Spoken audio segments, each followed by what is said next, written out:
Shalom. Bagaimana kabarnya Bapak Ibu? Memasuki bulan November, ya.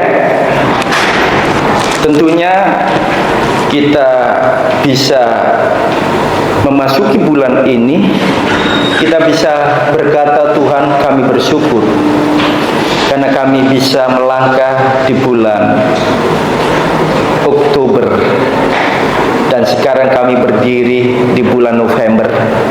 Itu kalau bukan semata-mata anugerah Tuhan, tidaklah mungkin kita bisa sampai hari ini. Maka daripada itu, Bapak Ibu yang dikasihi Tuhan, ini adalah bukti sebuah kemenangan yang besar bagi orang-orang percaya, bahwa orang yang mengandalkan Tuhan tidak mungkin hidupnya dikecewakan sama Tuhan. Amin. Ya, Bapak Ibu yang dikasihi Tuhan, ya, kalau di tengah Bapak Ibu ada keluarga yang baru, itu adalah cukup jauh, ya, dari Sulawesi Utara, Bapak dan Ibu Yoris.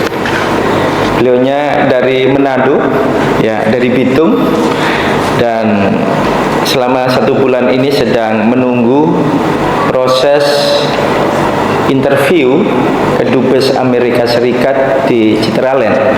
Jadi beliaunya sekeluarga mau pindah ke Amerika seperti itu, dan minta dukungan doa buat kita sekalian supaya proses cepat, ya, dan bisa ke Amerika, karena adiknya sudah di sana, ya, 1 bulan mendahului kakaknya.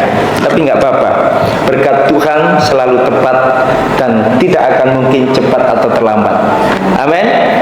Oke, hari ini kita akan bersama-sama belajar tentang satu tema, yaitu menang atas pergumulan. Bapak Ibu, saudara-saudara yang dikasihi Tuhan, ada sebuah pertanyaan, dan pertanyaan ini adalah sederhana. Siapakah di sini yang tidak mempunyai pergumulan hidup? Ada? Oke. Pertanyaannya saya balik. Kalau pertanyaannya, siapakah di sini yang tidak mempunyai pergumulan hidup? Tidak ada yang angkat tangan. Berarti pertanyaannya saya balik. Siapakah di sini yang punya pergumulan hidup? Silakan angkat tangan.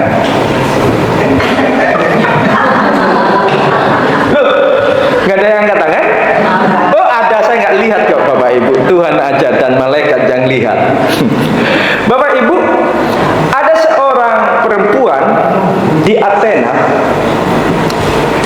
Dia ini protes sama Tuhan karena dia sedang meratapi nasibnya. Kenapa demikian? Karena anaknya tidak kunjung sembuh dari sakitnya mulai dari bayi. Suatu saat dia pergi kepada seorang yang dianggap pintar, bukan dukun, memang orang ini pintar, seorang guru. Lalu dia katakan seperti ini, "Guru, kenapa ya hidup saya tidak senasib seperti tetangga saya? Guru, kenapa ya nasib hidup saya tidak seberuntung dengan tetangga sebelah kiri saya?" Lalu guru yang bijak ini tersenyum dan mengatakan dengan kata-kata yang sederhana, "Adakah orang yang hidup tidak memiliki pergumulan?" Ada. Buktinya siapa? Tetangga sebelah saya. Baik-baik keluarganya, suaminya baik-baik, istrinya baik-baik, anaknya pun baik-baik. Ada lagi, ada. Mana? Tetangga sebelah kiri saya. Bisnisnya aman, usahanya aman, semua keluarga bahagia. Saya sendiri adalah orang yang paling malang di dunia ini. Lalu guru yang bijak ini berkata, "Oke, kalau begitu coba kamu datangi tetangga-tetanggamu. Kamu coba, kamu tinggal di situ. Tidak usah lama-lama, 3 hari atau 1 minggu. Tinggal di situ. Kamu datangi itu gang per gang.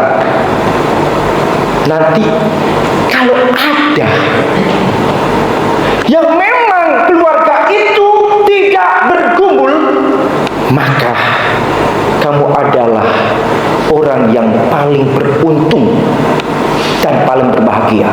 Akhirnya Bapak Ibu yang dikasih Tuhan, dia nuruti apa kata-kata daripada guru yang bijak ini. Dia pergi ke rumah-rumah tetangga-tetangganya, lalu dia permisi datang ke situ. Ketika dia sampai ke rumah tetangganya yang pertama, dia permisi dan masuk ke rumah itu dan menanyakan, enaknya keluargamu? Orang itu berkata, apa yang kau lihat dariku sehingga engkau menyimpulkan bahwa keluargaku di matamu adalah keluarga yang enak? Buktinya, kamu baik-baik saja dan aku lihat kamu sangat bahagia hidup dengan suamimu. Lalu dia bercerita sama ibu ini yang punya anak sakit-sakitan. Kamu tahu enggak? Aku selama 1 bulan ini tanpa bercerita kepada siapa-siapa, aku menahan, bahkan aku berpuasa, dan puasaku sebenarnya sedang terpaksa. Loh, kaget. Kenapa? Karena aku habis ketipu orang. Kaget dia. Sehingga aku harus jual ini dan itu tanpa sepengetahuan orang, termasuk ibu. Lalu ibu ini berpikir, berarti engkau sedang bergumul? Iya. Lalu ibu yang punya anak yang sakit-sakitan ini akhirnya permisi dan dia pindah ke tetangga yang lain. Dia masuk ke dalam rumah itu, dan apa yang terjadi Bapak Ibu Saudara yang dikasih Tuhan, dia tinggal di situ. Dan ketika dia tinggal di situ, dia sharing tentang kehidupan. Dan dia katakan, Bapak dan Ibu, saya lihat keluarga Bapak Ibu sangat bahagia sekali. Keluarga ini tersenyum Bapak Ibu. Lalu keluarga ini mengungkapkan sesuatu. Apa yang engkau lihat daripadaku sehingga engkau mengatakan bahwa kami adalah keluarga yang bahagia di mata Anda? Iya, aku melihat bagaimana ketika engkau duduk berdampingan dengan suamimu, ya, dengan istrimu, betapa engkau rukun, betapa engkau sangat-sangat bikin hati adem orang ketika lihat kamu. Ketika itu, apa yang terjadi Bapak Ibu? Keluarga ini pun menceritakan apa yang diceritakan. Bagaimana anaknya baru 1 minggu diputus dari sekolah karena tidak bisa membayar SPP. Dan sama dia pergi ke tempat yang lain, dan hasilnya di tempat yang terakhir pun tidak luput dengan cerita tentang apa yang disebut dengan pergumulan. Maka apa yang dikatakan Ayub pasal yang ke-7 ayat yang pertama, bunyinya apa Bapak Ibu? Bukankah manusia apa? Harus, itu berarti tidak akan mungkin ada satupun orang yang terlewatkan dengan apa yang disebut dengan pergumulan. Bukankah manusia harus di bumi? Harus bergumul di bumi. Bapak Ibu yang dikasih Tuhan, kata harus bergumul di bumi berarti menjadi manusia. Kalau hidupnya nggak bergumul, itu bukan manusia. Setan. Setan pun sedang bergumul, Pak. Kenapa demikian? Setan sudah tahu masanya, waktunya sudah singkat. Mereka pun tidak mau masuk neraka dewean, sendirian. Dia cari teman, dia gelisah, sedang bergumul tentang hidupnya. Setan pun bergumul, apalagi dikatakan harus bergumul. Makanya saya percaya di sini semua manusia.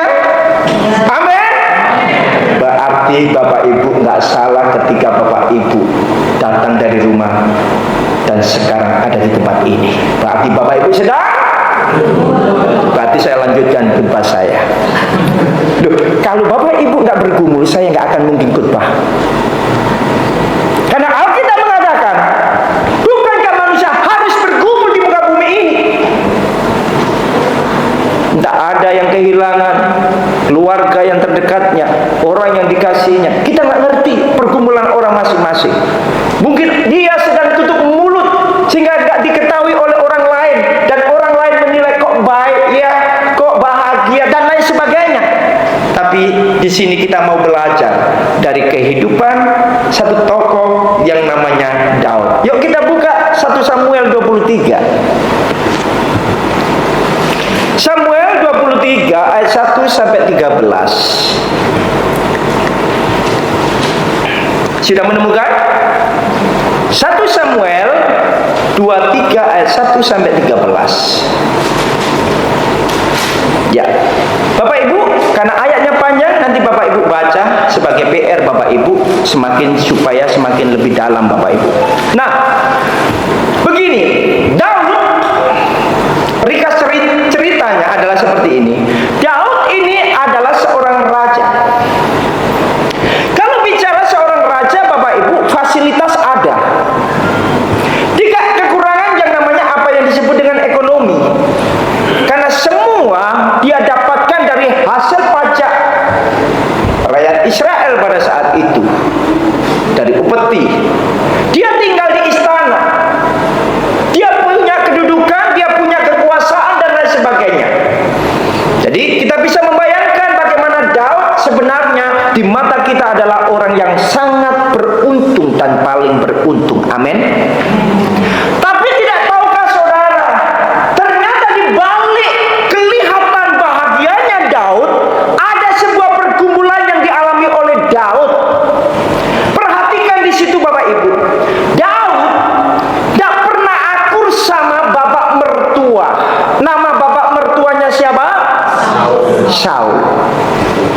Karena bapak mertuanya makan puji.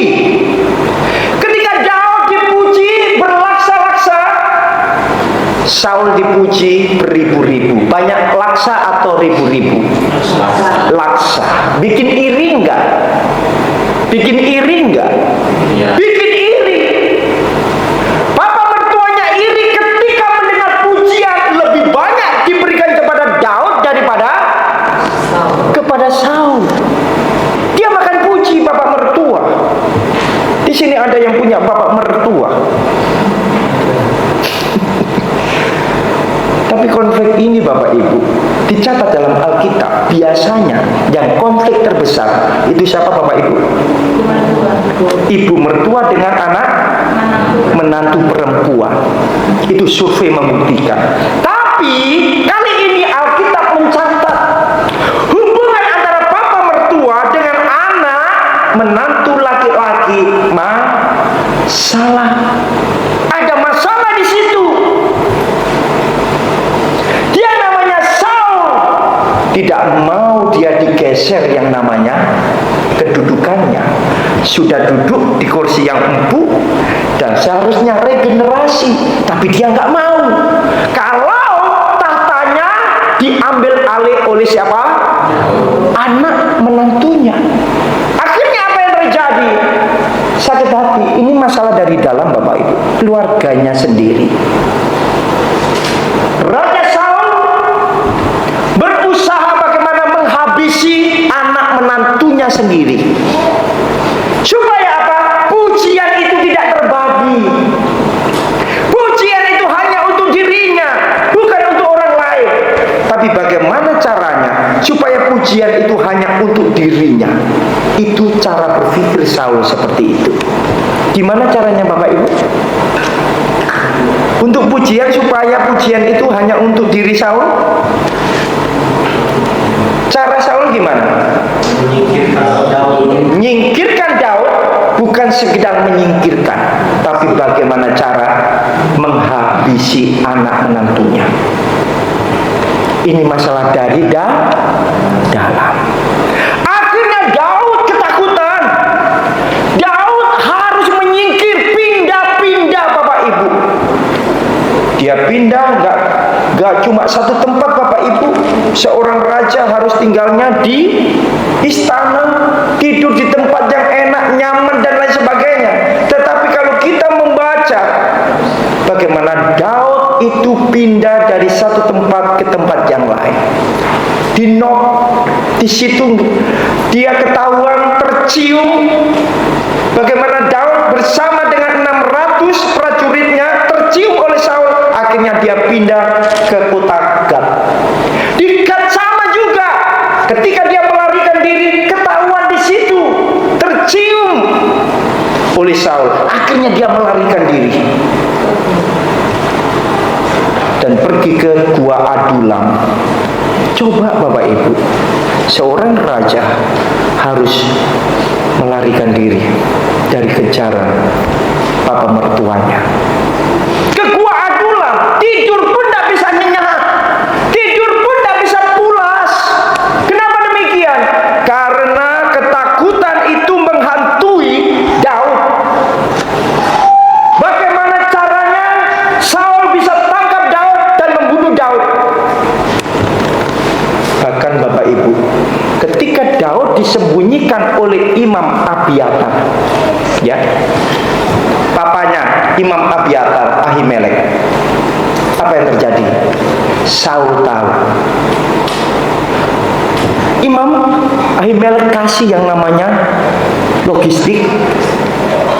Di situ ia kasih makan, di situ dia kasih perlindungan, disembunyikan. Tapi Saul punya intel, akhirnya ketahuan. Dan apa yang terjadi, Bapak Ibu? Maka yang namanya Saul bersama prajuritnya mendatangi Imam Ahimelek, dan dia katakan seperti ini, "Hai Imam, tidakkah Daud ada di tempat ini? Kenapa engkau tidak memberitahukan pelariannya kepadaku? Aku sedang cari dia. Kenapa engkau melindungi dia?" Lalu Imam Ahimelek katakan, "Bukankah Daud adalah menantu raja? Dia adalah seorang pimpinan yang sangat disegani. Dia orang yang baik." Pendapat itu tidak diterima baik oleh Saul. Akhirnya Saul, Bapak Ibu, menyuruh Doeg, itu adalah prajuritnya Saul, bunuh si Ahimelek dan keluarganya. Dan saat itu kematian terjadi gara-gara Daud. Masalahnya Daud ini 85 yang namanya imam-imam dibunuh pada saat itu juga. Bukan hanya itu, keluarga imam, anak-anak masih menyusui dibunuh juga. Saking geramnya untuk mendapatkan nyawanya si Daud, akhirnya imbasnya ke orang lain. Bapak Ibu yang dikasih Tuhan, ini yang dialami oleh Daud. Suatu saat Bapak Ibu, dia melarikan diri di padang gurun Sif, ya. Di situ Bapak Ibu, dia mendengarkan cerita tentang orang-orang Kehila. Orang-orang Kehila ini adalah orang-orang Israel dari suku Yehuda.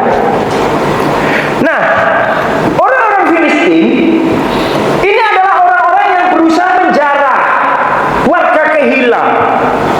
Jadi mereka menanam, menuai, dan setelah itu tuai mereka ditaruh di lumbung. Lumbung itu dijarah oleh orang-orang Filistin dan dibikin habis sehingga terjadi kelaparan bagi orang-orang Kehila.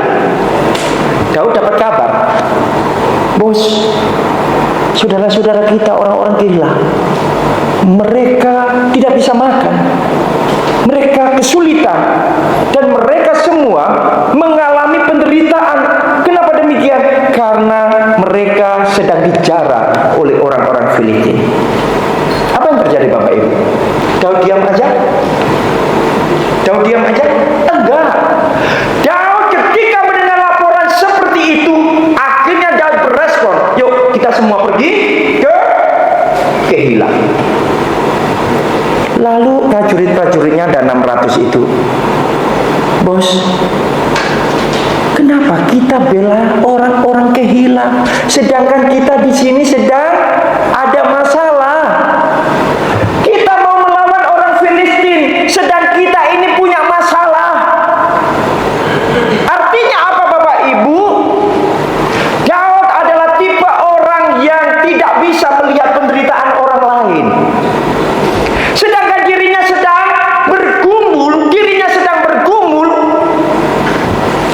dikasih pergumulan orang lain, dia tidak mempedulikan tentang pergumulan dirinya sendiri.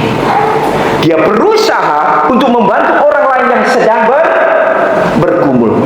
Akhirnya apa yang terjadi Bapak Ibu? Raja Daud bisa mengalahkan orang Filistin. Dan perhatikan baik-baik, warga Kehilah pada akhirnya sudah ditolongkan sama Daud. Sudah ditolong, orang Filistin dipukul, dihajar habis mati. Warga Kehilah pada akhirnya menjadi musuh dalam selimut. Apa itu? Ketika orang-orang Saul mendengar bahwa Daud ada di kota Kehilah, maka Saul kejar yang namanya Daud di kota Kehilah itu. Lalu orang-orang Kehilah ketika ditanya oleh Saul, Daud di sini kan? Iya bos, Daud di sini. Ini namanya apa Bapak Ibu? Sudah ditolong, menikam dari belakang. Nah, saudara-saudara, apa yang dapat kita pelajari dari peristiwa yang dialami oleh Daud dalam 1 Samuel 23 ayat 1 sampai yang ke-13 ini? Yang pertama, Daud adalah tipe orang yang peka terhadap penderitaan orang lain. Dia orang yang peka. Dia bukan orang yang tutup mata dan lewat seperti imam-imam ketika melihat orang yang ada di dalam Injil Lukas itu loh Bapak Ibu. Dan tolong siapa? Imam-imam? Orang Lewi? Bukan.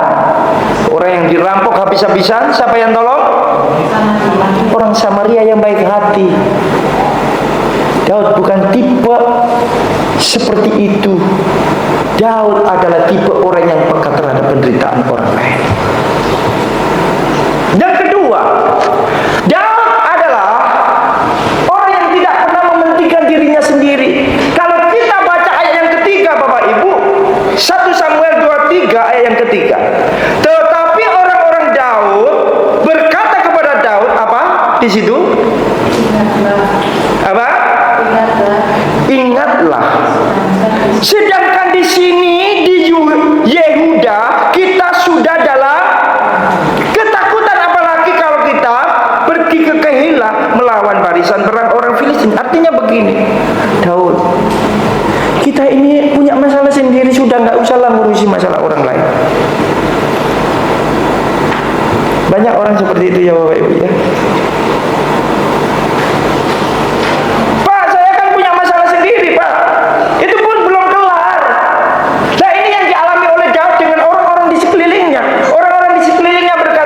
Usahlah ngurusi orang lain. Tapi Daud tidak mau yang seperti itu Bapak Ibu. Dia orang yang tidak mementingkan dirinya sendiri. Yang ketiga, perhatikan apa yang dapat kita pelajari dari peristiwa ini. Ketulusan menolong teruji. Buktinya apa? Buktinya orang-orang Kehilah yang sudah ditolong habis-habisan. Setelah itu apa Bapak Ibu? Setelah itu apa? Orang Kehilah memberitahukan persembunyian Daud. Punya alasankah ketika Daud berkata kepada seluruh prajuritnya 600 itu, habisi semua orang Kehilah? Bisa nggak? Bisa. Dia punya banyak alasan Bapak Ibu. Tetapi alasan itu semua dia singkirkan demi menolong orang lain, dan ketulusan menolong teruji. Ya.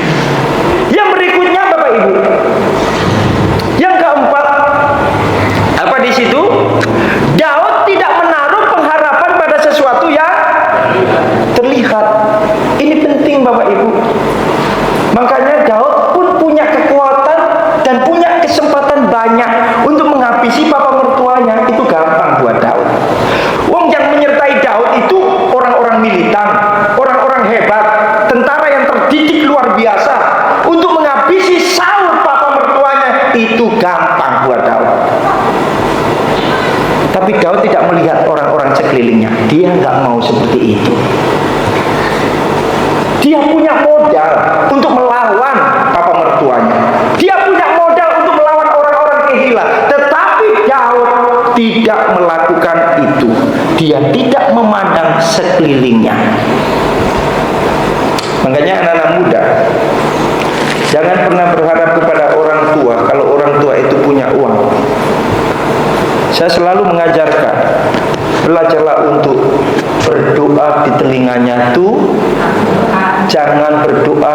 telinganya orang tua itu juga titipan, anak itu pun titipan. Tugas orang tua membawa anak kepada Tuhan, supaya ketika pergumulan itu datang, anak datang kepada Tuhan, bukan datang kepada orang tua. Daud punya banyak alasan itu, ya, untuk menaruh pengharapan pada sesuatu yang terlihat, tetapi Daud tidak mau melakukan itu. Apa yang kita dapatkan lagi? Yang kelima, Daud adalah tipe orang yang apa, Bapak Ibu? Perhatikan Bapak Ibu ayat yang kedua. Lalu bertanyalah Daud kepada Tuhan. Ayat 4, lalu bertanyalah pula Daud kepada Tuhan, dan seterusnya. Artinya apa, Bapak Ibu?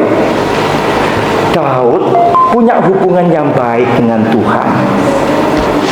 Kendati pun pergumulan bertubi-tubi, setumpuk apapun juga, Daud bisa berdiri tegak karena dia punya relasi yang bagus dengan Tuhan. Setiap keputusan yang dia ambil, dia nggak berani dia ambil keputusan dengan dirinya sendiri. Dia selalu tanya Tuhan. Ini luar biasa loh Bapak Ibu. Beli apapun Bapak Ibu, belajarlah dari hal yang kecil. Tanya sama Tuhan. Doakan, gumuli itu. Jangan karena mentang-mentang uangnya banyak selalu beli. Minta ini, langsung beli. Jangan. Tanya sama Tuhan, supaya apa yang kita beli itu bermanfaat bagi diri kita maupun bagi orang lain. Daud orang mengandalkan Tuhan. Apa bedanya Daud dengan Saul?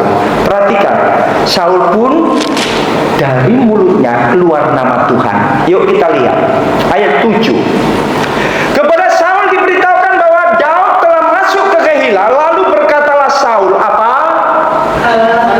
Perhatikan, kata-katanya sangat rohani sekali. Perhatikan, kata-kata Saul sangat rohani. Apa itu? Allah telah menyerahkan Daud ke dalam tanganku. Pede amat. Kadang-kadang kita menjumpainya orang dalam gereja, orang Kristen, ucapannya rohani, betul ya? Tapi niat hatinya jahat. Kalau saudara baca ayat 8, ayat 9, ada loh orang seperti itu, Shalom, tapi dia suka maki-maki orang. Shalom Bapak, Shalom Ibu, tapi nipu orang. Iya kan? Tapi lucunya dari mulutnya keluar nama Tuhan, tapi kelakuannya seperti setan. Seperti di sini adalah orang-orang yang betul-betul mengasihi Tuhan. Amin. Iya. Makanya orang-orang seperti ini kalau firman Tuhan antusias sekali. Ya kan? Dan dia persiapkan sebelum datang ke tempat ini, berdoa, Tuhan, aku mau menghadap Engkau, aku mau cari kehendak-Mu, aku mau berjumpa dengan Engkau, aku mau mencari apa yang Tuhan inginkan dalam hidup saya. Jadi dipersiapkan, ya. Kalau datang ke gereja asal-asalan Bapak Ibu, dapatnya apa? Firman Tuhan, merasa sesuatu yang tidak ada gunanya. Lah itu Saul.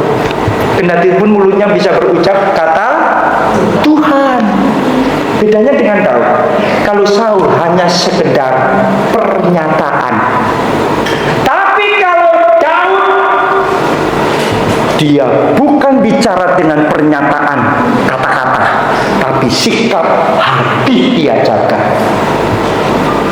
Ini sesuatu yang luar biasa. Kendati pun mulutnya yang namanya Saul bisa berucap kata-kata Tuhan. Bapak Ibu yang dikasihi Tuhan, makanya Bapak Ibu, kita perlu tahu di sini keintiman seseorang terlihat bagaimana orang itu ketika pegang duit. Ketika orang itu diberkati oleh Tuhan, dia tetap setia kepada Tuhan atau enggak. Kesetiaan orang bisa teruji ketika orang itu memiliki kedudukan di dunia ini dengan posisi yang bagus. Dia setia atau enggak teruji di situ. Orang itu teruji kesetiaannya kepada Tuhan ketika dalam keadaan dia itu limpah dengan berkat bisa dilihat dari situ. Tapi juga dari keadaan yang menderita sengsara, itu pun juga bisa dinilai kesetiaan seseorang kepada Tuhan. Saudara-saudara, Daud selalu bertanya pada Tuhan, cari kehendak Tuhan, tidak mengambil sebuah keputusan apalagi saat emosi. Dia tidak akan mungkin mau. Dia cari kehendak Tuhan sebelum dia ambil keputusan. Beli apapun harus tanya Tuhan loh Bapak Ibu. Saudara beli rumah, tanya Tuhan dulu. Ya kan? Saudara, Tuhan aku minta mobil kan, gitu kan. Loh, Tuhan itu tahu kok Bapak Ibu, mengenal kita. Duk, kamu lah tak kasih mobil, paling kamu nang mall terus, gak bersekutu lagi. Wis naik ke bemo, berkati bemo, tapi lebih setia.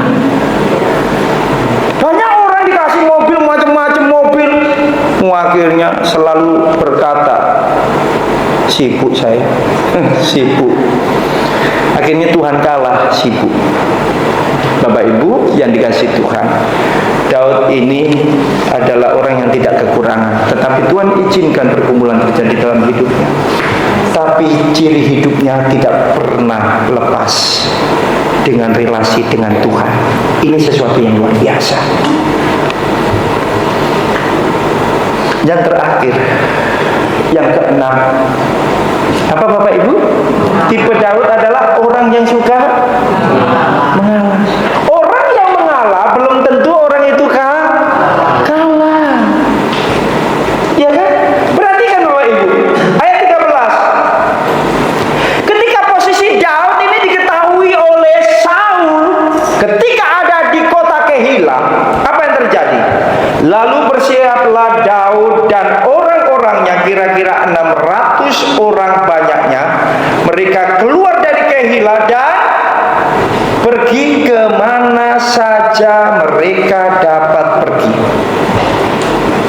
Mereka pergi karena Saul terus menginginkan nyawa menantunya. Tapi bagi Daud, wis ngalah aja lah, ngalah.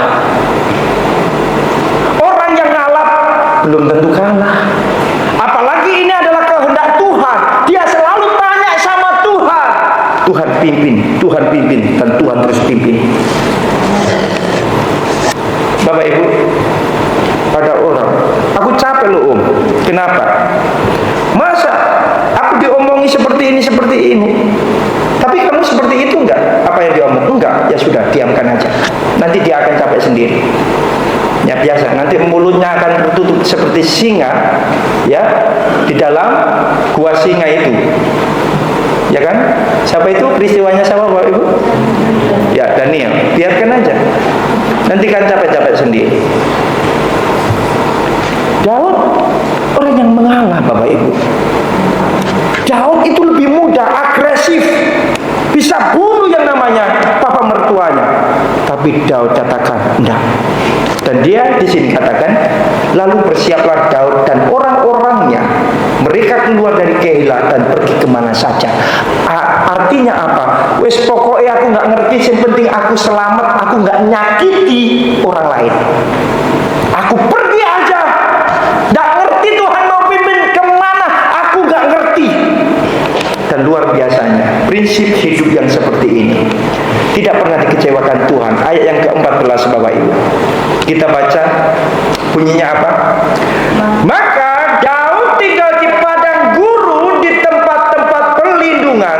Ia tinggal di pegunungan, di padang gurun Sif. Dan selama waktu itu Saul mencari dia, tetapi Allah tidak menyerahkan dia ke dalam tangan Saul. Allah nggak menyerahkan. Nasibnya Daud di tangannya Saul, tapi nasibnya Daud ada di tangannya. Luar biasa kan? Kalau Tuhan katakan, kalau aku mengangkat engkau, tidak ada satupun orang yang merendahkan engkau. Ini firman Tuhan Bapak Ibu. Ya, orang mungkin saat ini bisa saja merendahkan kita, tapi kalau sudah waktunya kita punya prinsip-prinsip seperti yang Daud lakukan. Tuhan katakan, kalau aku mengangkat engkau, tidak ada satupun tangan yang sanggup menarik dan merendahkan engkau. Ini sesuatu yang luar biasa dan dibuktikan. Akhirnya siapa yang menggantikan Saul jadi raja Israel? Daud. Ternyata nyawa itu bukan di tangannya, apalagi security. Iya kan? Nyawa itu semuanya ada di tangannya Tuhan. Lebih takutlah kepada Tuhan, bukan kepada manusia. Sebagai kesimpulan Bapak Ibu, kita baca bersama-sama 2, 3.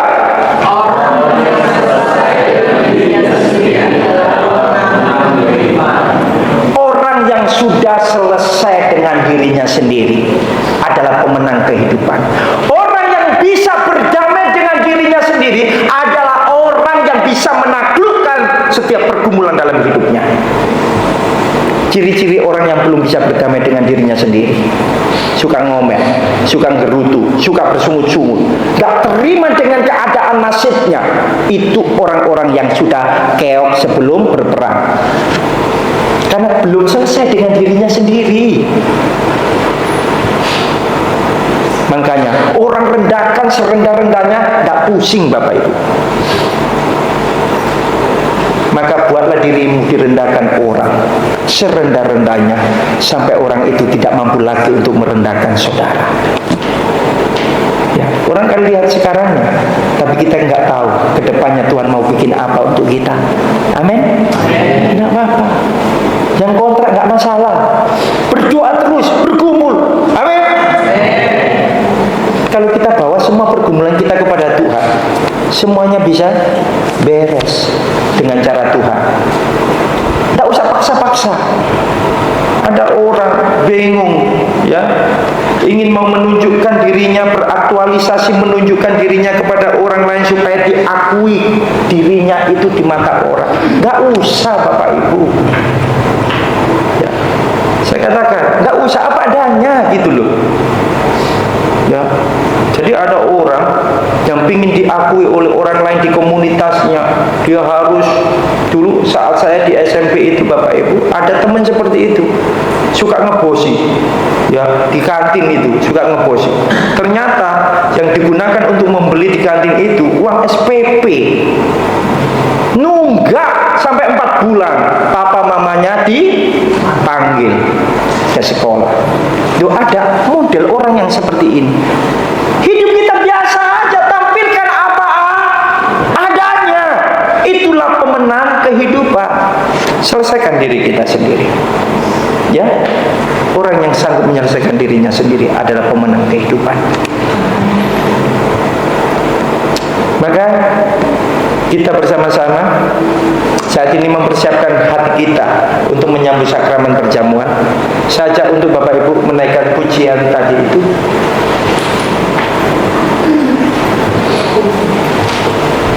Kita naikkan pujian ini. Sejauh mana kita memiliki hubungan yang baik